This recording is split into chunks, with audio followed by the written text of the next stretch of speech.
Welcome back. Everyone's up to something. Trading your life. Yeah, welcome back, guys, gals, you game changers. If you're new to the channel, it's what we're about. Just insights to show you where you don't have to be stuck or painted into a corner. There's opportunities. There's always something. So this is the Maturity Project. I'm your host, Chad Everett Brochures. Today is the 18th anniversary of my father's passing. He died the same day that Steve Irwin did, actually. It's been an interesting life. I mean, it's 18 years, 44. It's nearly half my life ago. I lost my father. So today I'll just give you a brief conversation about the man that he was and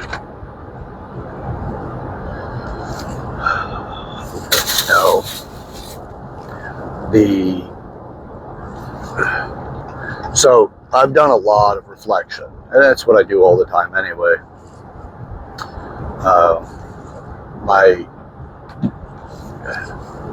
I like details, and I really like to understand things as best as possible. And my preference is, hey, you know what? You may have an emotional experience and an impact that has made you, kind of make a determination about an experience you've had. And the reason why that's going to be important in this conversation is because when my father passed away, I had a lot of gripes against him as a person and against him as a father. Almost all of my gripes were because of the relationship my father had with my mother, and my mother being my father and mother, we all lived together, family. Father was the breadwinner, mother was a stay-at-home until she was towards the mid of the greater part of her 30s, 36 or 37, I want to say. And so we were that type of family. I'm one in 6 boys, second to youngest. Unfortunately, I did have a brother that passed away prior to my birth. He was 3 years old and spinal meningitis or viral meningitis. Kind of had some confusion over the years of which it was, but regardless, he passed from meningitis. A horrible thing to experience and to go through. So I could not imagine, I don't even want to consider what it's like to have to bury a 3-year-old. Unfortunately, later on, my brother had to do that. My brother Craig, the youngest, but that's for another conversation. Although his daughter is greatly missed, and she is a big contributor to the Maturity Project and my motivation to make a difference for people when they're struggling and not to abandon them. Because her mother was abandoned too many times in her life and left to make sense of the world as best as she could. But my father too, and what they had to go through. My oldest brother, Adam, had cerebral palsy, so he was special needs when he was born and special needs throughout his life. So my parents had their challenges. But if you were to speak to my mother or my youngest brother today about my dad, they would reincarnate him to be just this really bad person, or just not a good person, and make it in such a way that it would enroll people to understand who my father was as being just this almost tyrant. Now, I don't have that view, and I was raised in the same house, and I went through the same experiences for the most part. It was in the same environment. The experiences were up to how we interpreted them. But I've gone back and reviewed a lot and repositioned myself into other places. Like positioning myself in, what must his life have been like to have made the decisions he made, and why did he make those decisions? So my father, he was, an Indiana native, and my mother also Indiana, South Indiana. My father went off to the military. I believe he was 16 when he left, or 17. And he was a standard young guy. He had his mischief and things that he got into with his buddies, and small town, way before cable and all the rest of that. They just got into stuff. They were country boys. Did all kinds of crazy things. Like one time he told me a story about how he and his buddy Jim would go around and they were popping parking meters. Which back then is just the drop it in, turn the thing, and then you got your time running. And they'd pop it and get the money out. He's a kid of mischief, small town, and a lot of kids did a lot of crazy stuff. So, not a big deal. Yeah, sure, it's a crime. I get it. And there's a reason why it's a crime and all those things. But ultimately, though, he went off to the Navy. He retired from the Navy, traveled all over the world. And I do have, relatives. I have siblings, never met, that were because of my father's travels. And there's a lot to the story, right? He's a human being that did human being things. He proposed to my mother after he left, and they got married while he was gone. It's a very common thing for back in the day. That's pretty much how things were going. And he just did what those guys did, and he started drinking with his buddies on the ship in the Navy, and made it first it became just a thing to do with the boys. Then it became a habit that was done regularly. All the boys would drink, and then it became a dependency over time. But when the dependency started, I don't believe he recognized it. I think it was just in the habit and just kept doing his thing, drinking and all of that. So my father was a lifelong alcoholic, but alcohol is often a coping mechanism for people, and that's what he did use it for. My father loved women. They absolutely loved women, and he loved having people feel good. He loved to make people smile as much as he could. He was absolutely, hands down, no question at all, the smartest man that I've ever known. And I've met some incredibly smart people. But my father just represents, in some ways, unrefined intelligence. He had a very high degree of emotional intelligence. He utilized that to support his lifestyle by manipulating the family. It wasn't malicious. It was a survival-based manipulation. It wasn't one to take from us. It was one that just said he could maintain his lifestyle. His lifestyle was he loved women. He lied in order to continue those relationships. But it got, after my father retired, I'll get back to that in a second. My father retired after 20 years of service, and he went into working the electric company first in the line department. Then he shifted into the plant side, so the power plants, and became, again, he's an incredibly highly intelligent, or was an incredibly highly intelligent person. He went into what's called INC, which is instrumentation and calibration. He's an electrician as well, so he's just like that. In the plant side, that's one of the highest positions you can have. And he worked at the nuclear power plant as well, which, again, you just have to have a very high intellect to be in that category. And he was responsible for the security systems, which also took a lot, So he's just a very smart man. And he retired from that as well. He's definitely a very dedicated man to his family, but in the traditional sense, he provided finances, he provided money to the family, and then on the weekends we would go off and do things with him. Always on the water. We were hunting or fishing all the time. I came up in the lower end of middle class, but we were still middle class. My father probably, I think he made around 80 or 90,000 back in the 80s, which is actually a pretty decent income, but it's not like we were wealthy. And to raise a family like that, that's just pretty significant. Anyway, apologize about that. People don't always know what I'm recording. And I'm in my mobile office.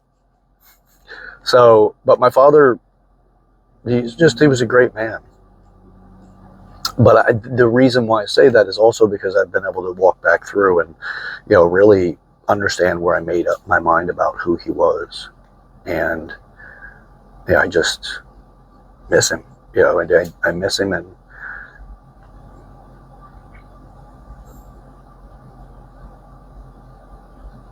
I know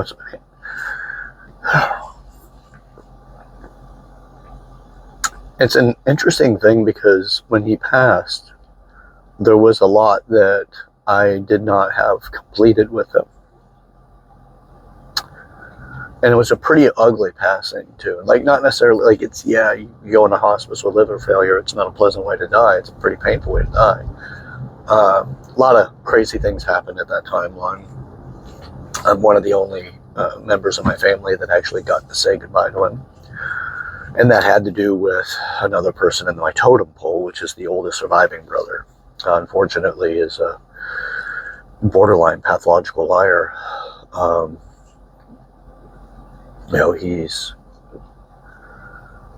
think he's got a good heart. I understand why he's the way that he is. Quick insight on that is that, he was just under 2 years younger than my oldest brother, and at the time he's passed away now, but so he's almost 2 years younger than Adam, and who is the oldest. And my brother was second in line to a special needs kid, and two parents that did not understand. There's no prepping for having special needs child, and my father absolutely wanted to give his children the best, so he gave as much attention as he could understand to give and rationalize to give to his special needs son Adam. And Michael, my second oldest brother, lived in the shadow of that. And children want attention. That's nourishment for their development. And my parents didn't give enough attention because of trying to figure out how to have that relationship and raise Adam, my brother with cerebral palsy. So Michael learned to lie to get attention, because the truth didn't get him as much attention. Lying, exaggerating, and doing things like that, children do it, and then they get corrected. That's just a part of the process. Well, for my brother Michael, because of the attention my brother Adam required, he didn't get enough of the correction. So when he would lie, that's whenever he would get some attention of any type, and that had him, got the reward sequence into lying. So that's a big part of why he is the way he was, and I don't fault him for it. I just know that for my resources, I have to prevent any kind of loss of resource based off of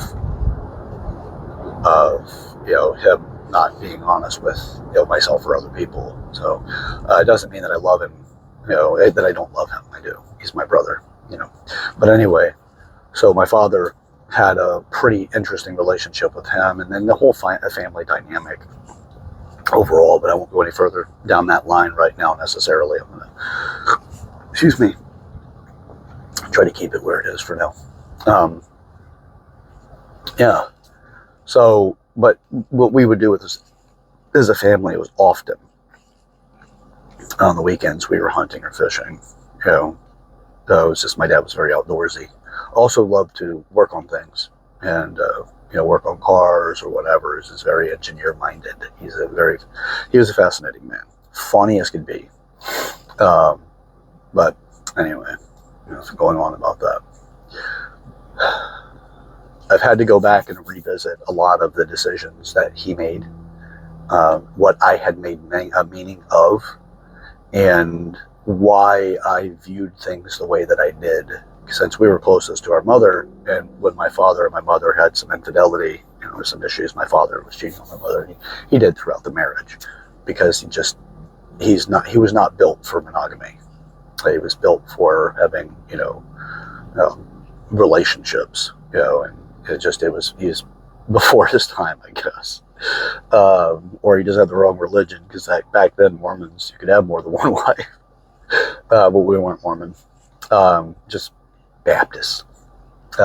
Anyway, yeah, so I've realized a lot of the gripes that I had with my father were based on my mother's reality and what she saw. And obviously, empathetically connected with my mother, I took on her arguments.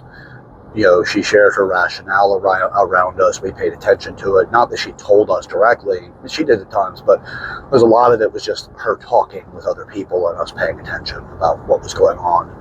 And my mother loves getting into stories and, the drama of things. And I mean, it's not uncommon. So, yeah, it's fascinating,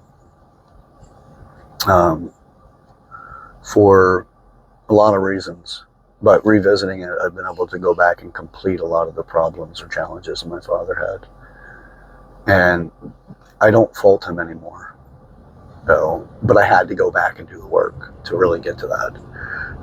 I'm not carrying those things, but it's a lot of that I had to do after his death. And that does happen at times for people. We have to come to a conclusion. We have to come to terms with a person's life, or the incomplete experiences that we have with somebody. You can do this with somebody who's alive as well. If you can't directly get the resolution you're looking for, and with that person, you may have to create enough distance to create that resolution. So it's just I've learned a lot from him, and I continue to learn from him. I have conversations with my youngest brother and my mother, who again will reincarnate my father to be kind of a villain. But we have conversations, and they know every time we have the conversations, it's going to be, I'm going to provide more detail and more compassion for who he was when they talk, because they speak with conviction about him being, not a good person. And obviously I bring in the other parts of the conversation, which is he was a human being, and he did what human beings do. And he had a good heart. Absolutely, had a massive heart. He really loved and trusted people. So today I honor him. Actually, I honor him every day, because it's his life. It's like he was so incredibly impactful for who I became. And I have now a deep responsibility to make sure that I take care of my son and get him to understand who his grandfather was, through our conversations. We've got a lot to do in this life, and I want to live it as full as I can. And to have the most fulfilling life means that I also have, completion of the things that held me back from my history. And a lot of that was, the challenge I had with my father, again, that weren't really mine. I was just too young. Throughout my childhood, I was given a lot of, pieces of information that weren't really mine, that were my mom's. And she's not bad for doing it either. It's just she didn't know what else to do, and she was going through a hard time. So she communicated as she did. So, it's just life. I just don't want to carry around the stickiness that comes with the weight that just prevents you from really knowing somebody. So anyway, yep. So he retired from the power company, and which I followed suit. I went into the power industry myself, the same as my older brother Jason. We pursued that as well, and he still went, and I got out because it's not for me. This is for me. The Maturity Project is for me. Doing everything I can to try to help create a different experience in life for other people. That's mine. Developmentally, just helping people get the right directions and insights and the right things to develop yourself by, and categories and causes, problems. That's my thing for life. So there's no, you spend your life the way you do. I refuse to, lay in my hospital bed at the end of my life going, at least I paid my bills.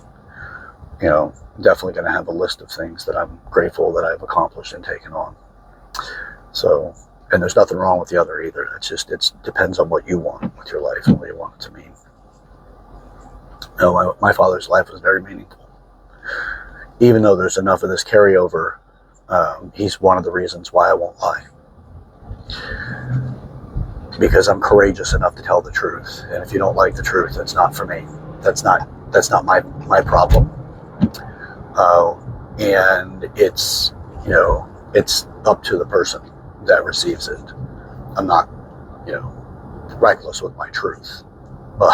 And I don't let my truth. I'm not reckless with the truth. Just it is what it is. I'm gonna, share it.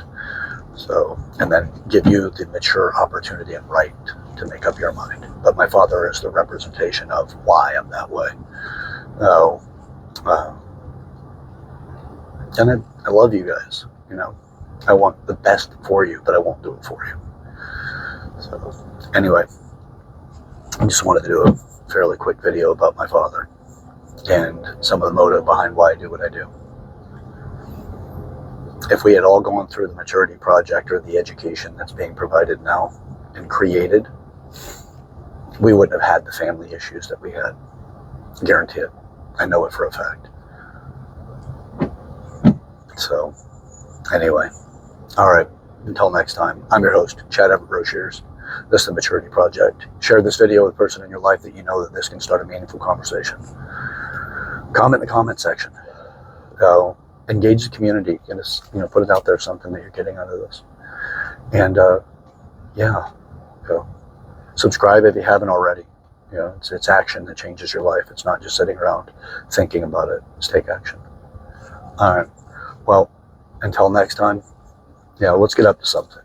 Let's get up to something that really creates something beautiful. It's a path to, unfortunately, the path to hell is paved with a lot of good intentions. The Maturity Project is to help us not to end up in hell. All right. Until next time, let's get to it. See ya.